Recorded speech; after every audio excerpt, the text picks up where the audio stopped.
mais um encontro, focando nos estudos, não perdendo tempo, não deixando. Para isso, nós estamos aqui, para sempre fazer com que vocês obtenham o conhecimento. Não é a quarentena aí que vai impedir que vocês, né, parem no conhecimento também. Vamos lá o tempo inteiro e façam a parte de vocês, estudem, façam os exercícios propostos e depois tirem as dúvidas. Não deixem passar, galera, tá? Estudem, foquem, por favor. Vamos lá. Nós vamos falar aí sobre o espaço rural do Brasil, ok?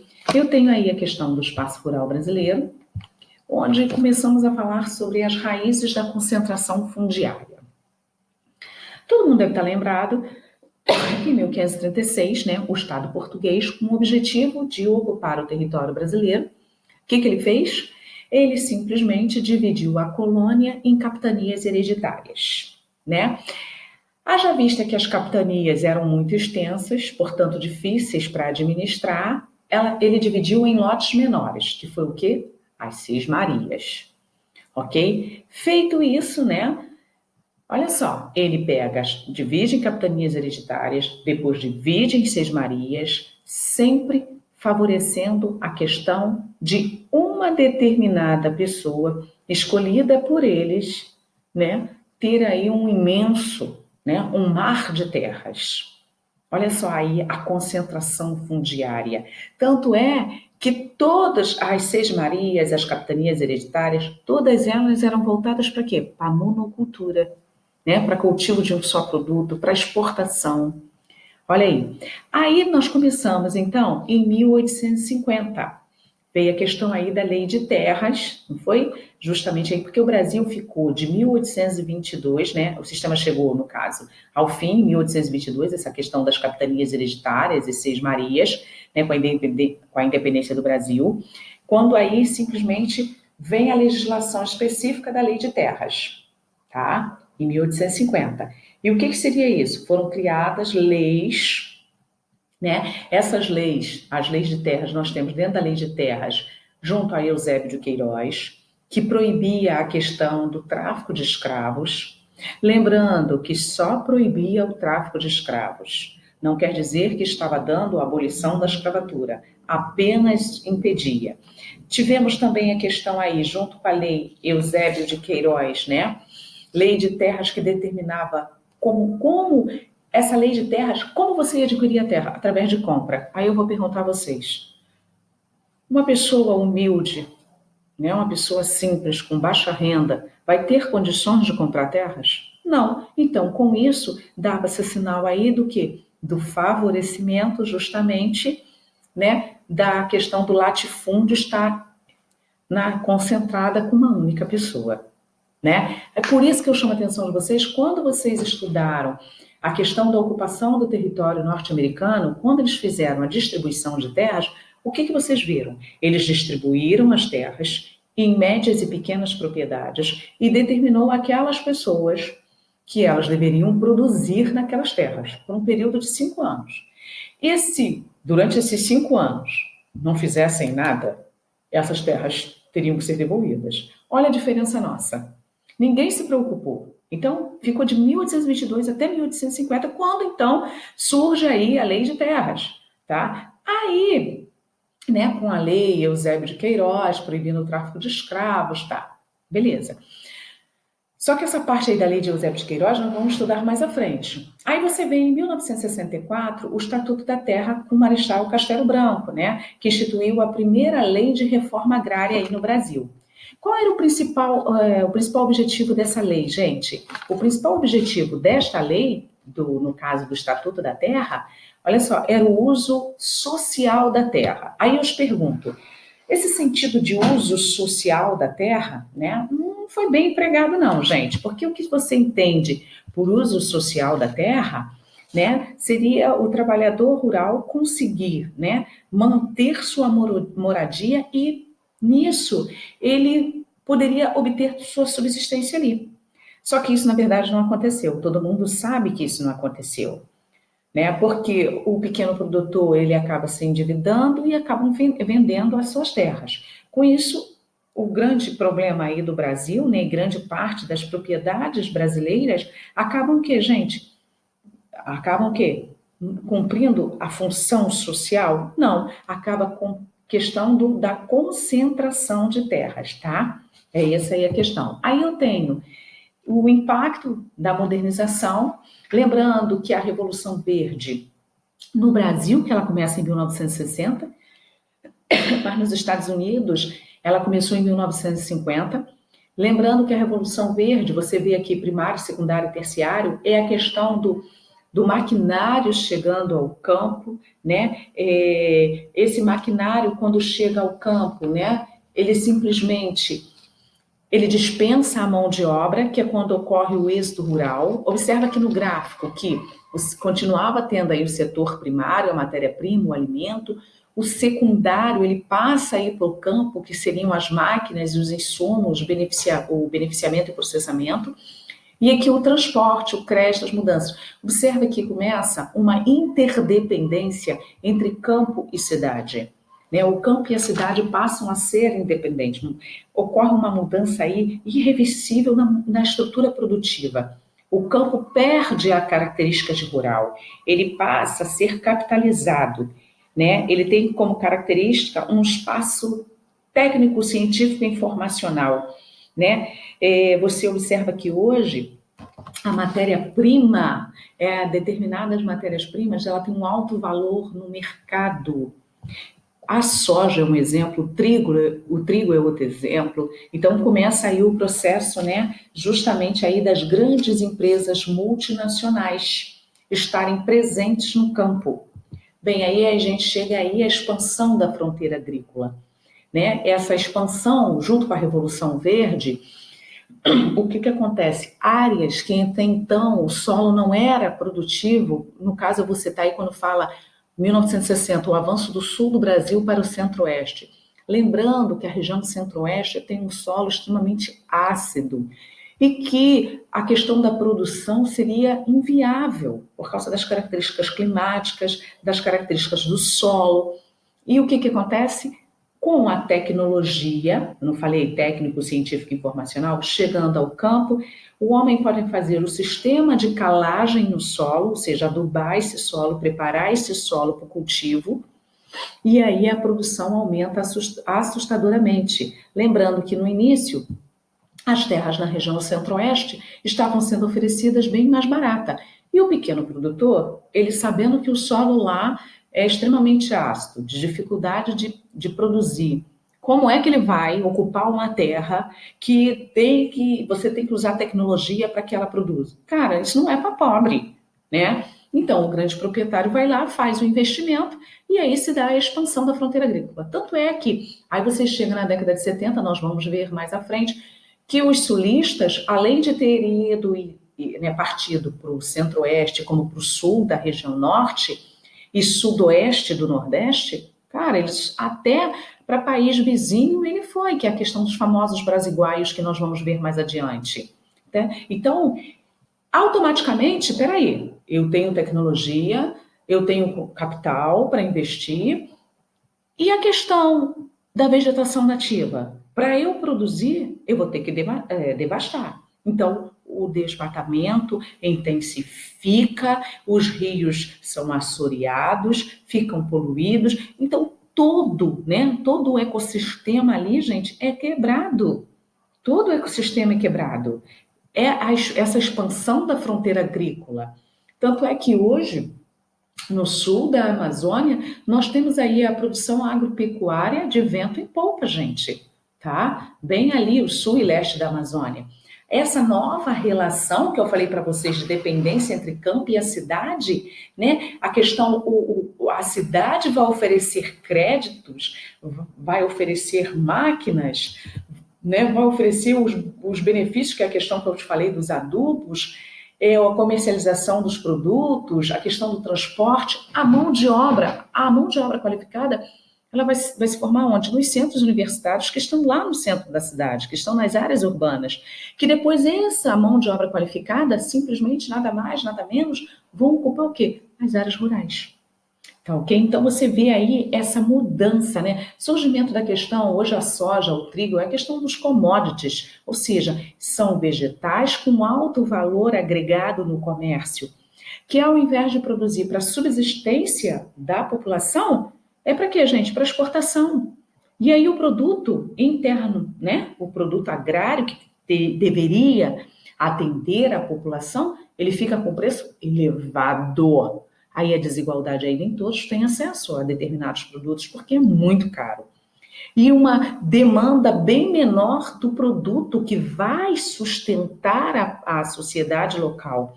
Logo, se eu tenho menos, mais caro vai ser. Ok, gente? Aí nós vamos fazer um exercício, né? Tem aí, até onde a vista alcança, nada disso é seu, meu filho. Então você percebe que aqui é uma frase de um pai, né? De um pequeno produtor, mostrando aí o filho a questão do latifúndio, não é isso? Bem, a estrutura fundiária do Brasil continua a mesma do período colonial. A afirmação de Gilmar Mauro, dirigente nacional do Movimento dos Trabalhadores Rurais Sem Terra, o MST, não é mera retórica. Está calcada em estudos que comprovam que pouco se avançou em termos de distribuição da terra, desde os tempos da coroa portuguesa. Isso aí eu já falei para vocês, né, gente? O coeficiente de Gini, que é o índice utilizado nas pesquisas científicas para medir o grau de desigualdade social, revela que a concentração de terra no país até aumentou, se os dados analisados forem do IBGE. Com base nas informações acima e nos seus conhecimentos sobre a estrutura fundiária brasileira, então a gente já sabe que uma verdadeira reforma agrária no Brasil nunca existiu. Eu falei isso para vocês. E isso já é fato histórico nosso, desde lá das capitanias hereditárias. Então vamos lá. Bem, a questão da reforma agrária. Olha a pergunta. Com base nas informações acima, ou seja, o que está aí no texto, e nos seus conhecimentos sobre a estrutura fundiária, né, brasileira, assinale a alternativa correta. Presta atenção. Constituiu uma questão primordial para a sociedade brasileira que, no entanto, não avança no que diz respeito à aplicação efetiva de uma ampla reforma agrária. Lembra do que eu expliquei? Tal como vem ocorrendo nas últimas décadas, tem promovido a inclusão social dos trabalhadores rurais de sua absorção pelo mercado de trabalho? Peraí, a reforma agrária tem aí incluído os pequenos produtores têm tido acesso para poder comprar os insumos, os bancos têm oferecido os baixos juros a eles, isso tem ocorrido? Tem contribuído para aumentar a capacidade produtiva das pequenas propriedades rurais, garantindo assim as condições de subsistência para a agricultura familiar. Qual tipo de agricultura mais predomina no Brasil, gente? É a agricultura familiar ou é aquela agricultura de monocultura? Não sei, vocês é que vão falar. Contribui para acentuar a degradação ambiental provocada pelas monoculturas de exportação. Preste atenção, até aí, quase que eu dou a resposta. Realizadas, em geral, nas pequenas e médias propriedades. Espera aí. Contribui a reforma agrária, acabou contribuindo para acentuar a degradação ambiental. Então, se eu tenho uma presença de latifúndio, né, isso que a gente observou aí no decorrer da história, e que foi provocada pelas monoculturas de exportação, beleza? As monoculturas de exportação são realizadas pelos pequenos e médios proprietários, gente? Não sei, vocês vão dizer. A legislação agrária proibiu a compra de terras por empresas estrangeiras, de modo que as áreas agrícolas ociosas passaram a ser ocupadas pelos trabalhadores rurais, democratizando o acesso à terra. Peraí. Eu os disse que as multinacionais estão presentes no campo a partir de 1960 aqui no Brasil. Essa questão aí tem a ver? Então, qual foi a alternativa? Vai lá na apostila, lê a apostila e responda. Qual foi a alternativa? A letra A. Muito bem, gente. Né? A questão fundiária envolve aspectos sociais e produtivos. Ao longo da história, permanecido inalterada a tendência da concentração. Ainda estamos aí com uma forte concentração fundiária. Leia a seguir os versos da canção Saga da Amazônia, de autoria do paraibano Vital Farias, que expressam uma das facetas da ocupação do espaço rural amazônico e da questão agrária brasileira. Toda mata tem caipora para matar e vigiar, né? Você tem aí, veio caipora de fora para matar e definhar, e trouxe degrão de ferro para comer, muita madeira, e trouxe um estilo gigante para acabar com a capoeira. Fizeram logo o projeto sem ninguém testemunhar, para o dragão cortar madeira e toda a mata derrubar. Se a floresta, meu amigo, tivesse pé para andar, eu garanto, meu amigo, com o perigo não tinha ficado lá. O que se corta em segundos gasta tempo para vingar. E o fruto que dá no chão, para a gente se alimentar? E o fruto que dá no chão, para a gente se alimentar? Mas o dragão continua a floresta a devorar. E quem habita essa mata, para onde vai se mudar? Corre índio, seringueiro, preguiça, tamanduá, tartaruga, pé ligeiro. Corre, corre, tribo do Camaiura. No lugar que havia mata, hoje há perseguição. Grileiro mata poceiro só para lhe roubar. Seu chão castanheiro, seringueiro, já viraram até peão. Há fora os que já morreram como ave de arribação. Zé de Nata tá de prova. Naquele lugar tem cova, gente enterrada no chão. Gente, olha só. Mas o dragão continua a floresta a devorar. Quem seria o dragão? Quem seria o dragão, gente? Não será... seria que esse dragão ele não é gigante, não está sendo representado pelos latifundiários? Que, na verdade, conforme eles vão expandindo as suas terras, vão retirando os nativos, né? Retirando o sustento aí da população nativa, que seriam os indígenas e até mesmo a população ribeirinha, dos seringueiros, e assim vai. Vamos lá, então. Com base na leitura desses versos e na leitura sobre o assunto, e aí, gente, essas multinacionais, a violência decorrente dos conflitos por terra é uma característica marcante apenas na Amazônia? Gente, os conflitos de terra, infelizmente, correm em todo o Brasil, tá? Claro, olha só, que com muito mais intensidade na região ali, a Amazônia, mas a violência decorrente por terra é uma característica marcante? Não, ocorre em todo o Brasil. A ocupação do espaço agrário pelo agronegócio produz impactos sociais e ambientais negativos? O espaço agrário, gente, lembra que eu falei? Desde 1960, né, as multinacionais tomam conta, né, o campo perde a característica de rural e tem uma característica urbana, forte presença de multinacionais. E com a expansão agrícola ocorre o quê? A devastação, o desmatamento, a expulsão de pequenos produtores. Aí eu não sei se a B é, vocês é que vão dizer. A derrubada da mata seguida do seu reflorestamento. Peraí, o cara tá lá plantando a soja, ele derruba e ele refloresta? Isso acontece, gente?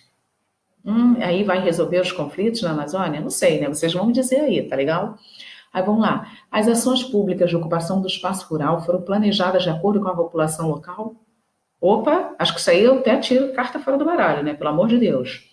As sociedades indígenas foram privilegiadas com a chegada das multinacionais no campo? Poxa, que ironia, né? E aí, qual seria a alternativa? Quem falou a letra B está correta, tá, gente? O Brasil, desde sua ocupação pelos portugueses, sofreu o processo de ocupação de terra em poucos, né? Em que poucos foram beneficiados. Aí é toda a explicação que eu falei para vocês da questão das capitanias hereditárias, né, e leis de terras, tá ok, gente? Então vamos lá. A última questão aí, você tem, então, a diferenciação espaço-temporal na produção agrícola constitui o conteúdo próprio daquilo que alguns autores chamam de heterogeneidade estrutural da agropecuária brasileira. Como a modernização da agricultura significou, em um primeiro momento, a integração técnica com a indústria e, em segundo momento, a integração de capitais, também ela esteve concentrada em algumas regiões, beneficiando grupos econômicos específicos identificados por seus produtos. Então, vamos lá? Sobre a nova geografia da agricultura brasileira, é correto afirmar que eu não vou ler essas alternativas. Por quê? Pela minha entonação de voz, e eu acabo, né, dando aí o passo para vocês. Vai lá na apostila, lê. E qual foi a alternativa que vocês viram? Para o vídeo. Parou o vídeo? Beleza. Voltamos ao vídeo. Voltamos lá porque vocês tinham parado? Então, as empresas rurais mais integradas estão concentradas nos espaços internacionalizados, especialmente na região centro-oeste, em São Paulo, Minas e no Paraná. Será que... Então, vou falar aqui, gente. As empresas, né, multinacionais que trabalham com essa questão dos commodities, elas estão localizadas mais aonde, gente? A agricultura familiar, que é caracterizada pelo uso intensivo de mão de obra, avança no semiárido, na direção dos cerrados. É a agricultura familiar que avança, gente? A proporção de assalariados rurais é maior na região norte, sobretudo nas áreas da fronteira agrícolas marcadas por violentos... A proporção de assalariados na região norte? Na região sul, encontra o setor menos capitalizado? Parei aí, né? É o menos capitalizado na região sul? Parei, né, gente? O sul já é... O sul é um outro país dentro do próprio Brasil, todo mundo sabe disso. Nas regiões norte e nordeste, a maior parte da mão de obra ativa está empregada na agropecuária, caracterizada pela baixa intensidade técnica. Região norte e nordeste, gente? Seria qual a alternativa, gente? Letra A, não é isso, gente? As empresas rurais mais integradas, justamente o agronegócio, sofre uma expressiva modernização nos últimos anos, não é isso? Sendo relevante nas exportações de commodities, isso aí que eu já vinha explicando para vocês. Galera, não esqueçam de assistir o vídeo quantas vezes vocês sentirem a necessidade, leiam a apostila, anotem suas dúvidas, façam os exercícios que estão lá no blog e depois, na nossa aula do plantão de dúvidas, vocês vão retirar as suas dúvidas, porque vocês já anotaram. Não se esqueçam que antes de ir para o plantão de dúvida, peguem todo o material, deixem próximo de vocês, para que fique fácil, para na hora que for ocorrer a explicação, vocês estejam com o material na mão, tá legal? Olha, beijos em vocês e não vejo a hora da gente poder se encontrar, tá? Até breve, se Deus quiser. Beijos.